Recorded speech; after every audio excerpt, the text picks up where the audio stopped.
आज के इस वीडियो में हम लोग देखने वाले हैं इंट्रोडक्शन पार्ट। ठीक है, ये पूरा बेसिक्स होगा। ठीक है, इससे क्या होगा कि आप लोगों का जो चैप्टर नंबर सेकंड है यानी 2.1, 2.2, 2.3 जितना भी चैप्टर है, इससे आपको हेल्प मिलेगा। इसमें मैं क्या कर रहा हूँ, पूरा बेसिक बता रहा हूँ कि ये रैखिक बहुपद क्या होता है, द्विघात बहुपद क्या होता है। जिसको कुछ भी नहीं पता है उसके लिए भी इंपॉर्टेंट है, जिसको पता है उसका रिवीजन हो जाएगा। तो चलिए आज के इस वीडियो को स्टार्ट करते हैं। तो सबसे पहले देखिए, ये चैप्टर जब आप स्टार्ट करेंगे तो आपको सबसे पहले नजर आने वाला है रैखिक बहुपद। रैखिक बहुपद को इंग्लिश में बोलते हैं लीनियर पॉलिनोमियल। क्या बोलते हैं? Linear polynomial. इंग्लिश का भी थोड़ा मोड़ा नॉलेज रखिए, अच्छी बात है। तो रैखिक बहुपद क्या होता है वो मैं आपको समझाता हूँ। रैखिक बहुपद कहने का मतलब है कि उसका जो घात है ना, घात यानी पावर हमेशा 1 होगा। ठीक है, पावर या घात बोले वो क्या होगा, 1 होगा। आप लोगों ने क्लास 8 में घात और घातांक पढ़ा होगा, उसी का मैं यूज करूंगा। ठीक है, बस आपको समझना और कुछ नहीं करना। तो देखिए, और आपने एक चीज और पढ़ा होगा, चर और अचर, है ना। क्या पढ़ा है? चर और अचर यानी कांस्टेंट एंड वेरिएबल, है ना। तो वेरिएबल क्या होता है? जिसका वैल्यू हमें नहीं पता होता है। और कांस्टेंट क्या होता है? 1 2 3 4 5 6 7 8 और इनफाइनाइट नंबर तक जाएंगे तो क्या हो जाएगा, ये कांस्टेंट हो जाएगा। और वेरिएबल क्या हो सकता है? आपका ए से लेकर के जेड तक जितना भी अल्फाबेट है ना, सब क्या आपका वेरिएबल है। क्योंकि किसी का भी वैल्यू कभी कभी, अगर देखिए एक्स अगर आप मानते हैं किसी भी क्वेश्चन में, तो एक क्वेश्चन में हो सकता है एक्स का वैल्यू 2 आए और अगले क्वेश्चन में हो सकता है 5 आए। तो एक्स का वैल्यू वेरिएबल है ना, वेरी किया ना, अलग अलग, इसलिए क्या हो गया, वेरिएबल हो गया, है ना। तो ये आप बात का ध्यान में रखें। और हिंदी में क्या होता है, चर और अचर होता है। तो यहाँ पे देखिए x-4 है, तो ये बताइए ये रैखिक बहुपद है कि द्विघात बहुपद है, क्या है? तो रैखिक का मतलब क्या होता है कि इसका जो वेरिएबल है उसका मैक्सिमम पावर क्या होगा, 1 होगा। तो यहाँ पे देखिए x का आपका पावर कितना क्या है, 1 है, 1। और यहाँ पे भी देखिए x का पावर क्या है, 1 है। अब यहाँ पे बोलेंगे सर यहाँ पे तो x नहीं है, y है। तो मैंने आपको क्या बोला था, वेरिएबल में आपका a to z से लेके कोई भी आ सकता है ना, a to z से कोई भी आ सकता है। तो y है तो घबराना नहीं है, आपको बस पावर चेक करना है। तो इसका पावर क्या है, आपका 1 है। इसका मतलब ये क्या है कि रैखिक बहुपद है। यहाँ पे देखिए टी यानी मैंने आपको पहले बोला ए टू जेड से कोई भी हो सकता है, A B C D F G H कुछ भी हो सकता है ना। तो इसका पावर आपको बस चेक करना है, इसका पावर क्या है, 1 है। इसका मतलब ये क्या हो जाएगा, रैखिक बहुपद हो जाएगा।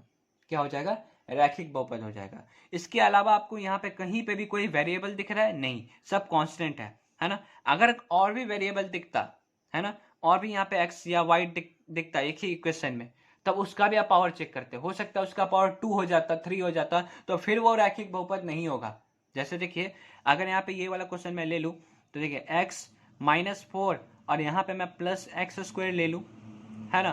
तब यहाँ पे देखिए, यहाँ पे आप देखेंगे कि हाँ x है, x का पावर 1 है ना। लेकिन यहाँ पे देखिए एक और वेरिएबल है, एक और वेरिएबल यहाँ पे x ही है। तो यहाँ पे x का पावर देखिए 2 है मैक्सिमम। तो मैक्सिमम पे आपको फोकस करना है, ज्यादा वाला पे, है ना। तो यहाँ पे ज्यादा क्या है, 2 है, यानी कि ये रैखिक बहुपद में नहीं आएगा। ये आपका बिल्कुल भी रैखिक बहुपद नहीं होगा, यानी लीनियर पॉलिनोमियल नहीं होगा। ये क्या होगा, तो ये द्विघात बहुपद होगा। द्विघात बहुपद कहने का मतलब है इसका मैक्सिमम घात कितना होगा, 2 होगा। रैखिक में 1, द्विघात में 2 और त्रिघात में 3। बस सिंपल कॉन्सेप्ट है ना। बस सिंपल कॉन्सेप्ट क्या है, रैखिक में 1 होगा पावर, द्विघात में 2 होगा, त्रिघात में 3 होगा, है ना।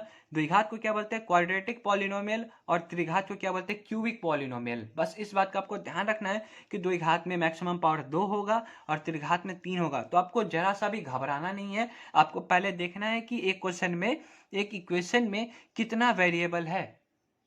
ठीक है, उसके बाद वेरिएबल का मैक्सिमम पावर आपको गौर करना है। मैक्सिमम पावर, ज्यादा पावर किस में है और वो क्या है। अगर 2 है तो द्विघात हो जाएगा, अगर 3 है तो त्रिघात हो जाएगा, और 1 है तो रैखिक हो जाएगा। तो हो सकता है कि आपसे ऑब्जेक्टिव में ऐसा क्वेश्चन पूछ ले, आपको कुछ इक्वेशन दे देगा और बोलेगा ये कौन सा बहुपद है, रैखिक है, द्विघात है, त्रिघात है, या फिर इनमें से कोई नहीं। तो वहां पे आप कंफ्यूज ना हो, तो ये कॉन्सेप्ट आपका हेल्प करेगा। तो यहाँ पे देखिए, द्विघात में देखिए हमेशा सबका पावर क्या है, 2 है। देखिए मैक्सिमम पावर पे गौर करेगा, यहाँ पे भी x है, यहाँ पे भी x है, लेकिन मैक्सिमम यहाँ पे क्या है, 2 है। यहाँ पे तो 1 ही है x का पावर, तो हम लोग 2 को फोकस करेंगे। यहाँ पे देखिए y का पावर 2 है, यानी यह क्या हो जाएगा, द्विघात हो जाएगा। यहाँ पे y का पावर 1 हो जाता तो ये क्या हो जाता है, रैखिक हो जाता। यहाँ पे देखिए t का पावर 2 है, तो यहाँ पे ये क्या हो जाएगा, द्विघात हो जाएगा। ये समझ में आ गया। और भी बहुत सारे एग्जाम्पल हो सकता है ना। और देखिए त्रिघात में देखिए मैक्सिमम पावर कितना है, 3 है। यहाँ पे देखिए, यहाँ पे भी x है, यहाँ पे भी x है, लेकिन मैक्सिमम पावर को आपको, मैक्सिमम पावर पे आपको फोकस करना है। तो मैक्सिमम पावर यहाँ पे क्या है, 3 है। 2 पे नहीं जाएंगे, 3 पे जाएंगे, तो 3 है मैक्सिमम पावर, यानी ये क्या हो जाएगा, त्रिघात हो जाएगा। आई होप कि आप लोगों को रैखिक द्विघात और त्रिघात बहुपद अच्छे से समझ में आ गया होगा। ये अगर समझ में आ गया तो आगे बढ़ते हैं। अगर कोई भी डाउट आता तो आप नीचे बिल्कुल कमेंट करिएगा, आपको इसका सोल्यूशन जरूर मिलेगा। ठीक है, तो आगे देखिए, आगे आपसे क्या कहा जा रहा है, शून्य के बारे में। शून्य क्या होता है ना। अब नया चीज आएगा शून्य। शून्य कुछ नहीं है, जो एक्स का आप वैल्यू निकालते हैं ना इक्वेशन को सॉल्व करके, जो भी इक्वेशन है उसको आप सॉल्व करके जो वैल्यू निकालते हैं वही आपका शून्यक है। तो रैखिक बहुपद में एक ही शून्यक होंगे, क्योंकि इसका मैक्सिमम पावर क्या होता है, इसमें बस एक्स ही आता है, एक ही वेरिएबल आता है, तो यहाँ पे एक्स का वैल्यू क्या होगा, बस एक ही होगा। लेकिन द्विघात बहुपद में दो शून्यक होंगे, क्योंकि इसमें दो एक्स आता है ना। मैं अभी आपको बताऊंगा कैसे आता है। और त्रिघात में हमेशा तीन शून्यक आता है, तो इसको बस आप याद रखिएगा। हो सकता है आपसे ऑब्जेक्टिव में पूछ ले कि रैखिक बहुपद के कितने शून्यक होते हैं, या द्विघात बहुपद के कितने शून्यक होते हैं, त्रिघात बहुपद के कितने शून्यक होते हैं, तो इसके नाम में ही इसका आंसर छुपा हुआ है। रैखिक यानी वन यानी एक शून्यक, द्विघात यानी दो शून्यक, त्रिघात यानी यानी तीन शून्यक, है ना। गजब का ट्रिक, तो ऐसे आप याद रखिएगा। ठीक है, अब देखिए द्विघात बहुपद के दो शून्यक कौन कौन होते हैं, तो अल्फा और बीटा होते हैं। क्या होते हैं, अल्फा और बीटा। तो आपके बुक में भी लिखा होगा अल्फा और बीटा, तो वहां पे आप कंफ्यूज नहीं करिएगा ये क्या लिखा हुआ है। ठीक है, अल्फा बीटा एक कांस्टेंट है, ऐसे ही नाम दे दिया गया। तो शून्य क्या हो गया आपका, अल्फा और बीटा। ठीक है, और द्विघात बहुपद का सामान्य रूप क्या होता है, तो ax² plus bx plus c, इसके फॉर्म में आता है ना। द्विघात बहुपद का सामान्य रूप क्या होता है, ax² plus bx plus c, इसी के फॉर्म में ये होता है।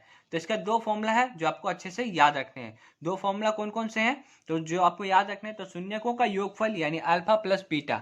अल्फा प्लस बीटा क्या होता है, माइनस बी बाई ए। यहाँ से आप बी निकालेंगे और यहाँ से आप ए निकालेंगे। ठीक है, मैं आपको जब क्वेश्चन आएगा ना तो वहां पे मैं आपको बताऊंगा, बस अभी आप इसे नोट डाउन करते चलिएगा। शून्यकों का गुणनफल यानी अल्फा इंटू बीटा क्या होता है, सी बाई ए। ये फॉर्मूला बहुत काम आने वाला है इस चैप्टर में, तो इस फॉर्मूले को आप अच्छे से नोट करिएगा। अगर आपको कोई भी डाउट आएगा तो मैं जब क्वेश्चन कराऊंगा वहां पे मैं आपको समझाऊंगा ए कहाँ से लेना है, बी कहाँ से लेना है, सी कहाँ से लेना है। ठीक है, आगे देखिए त्रिघात बहुपद। त्रिघात बहुपद के तीन शून्यक होते हैं, कौन कौन सा, अल्फा बीटा और गामा। जो वाई जैसा उसको क्या पढ़ते हैं, गामा पढ़ते हैं। इसको अल्फा, इसको बीटा, इसको गामा। बुक में आपको ये जो है ना ए जैसा लिखा होगा। ठीक है, तो अल्फा ए जैसा लिखा होगा तो आपको कंफ्यूज बिल्कुल नहीं करना है, वो भी अल्फा है ये भी अल्फा है। और बीटा में क्या करते हैं, बी को हल्का डंडा जो है इसका लंबा कर देते हैं, और गामा को थोड़ा सा टेढ़ा कर देते हैं, वाई को और इसको भी। ठीक है, तो यहाँ पे इसका सामान्य रूप क्या होता है त्रिघात बहुपद का, तो ax³ plus bx² plus cx plus d।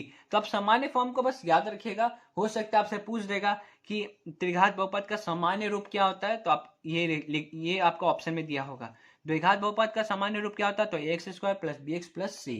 तो देखिए ये याद कर लीजिएगा, तो ये भी आपका याद हो जाएगा, है ना। अगला देखिए इसका फॉर्मूला क्या होता है। फॉर्मूला देखिए alpha plus beta plus gamma का फॉर्मूला होता है माइनस बी बाई ए।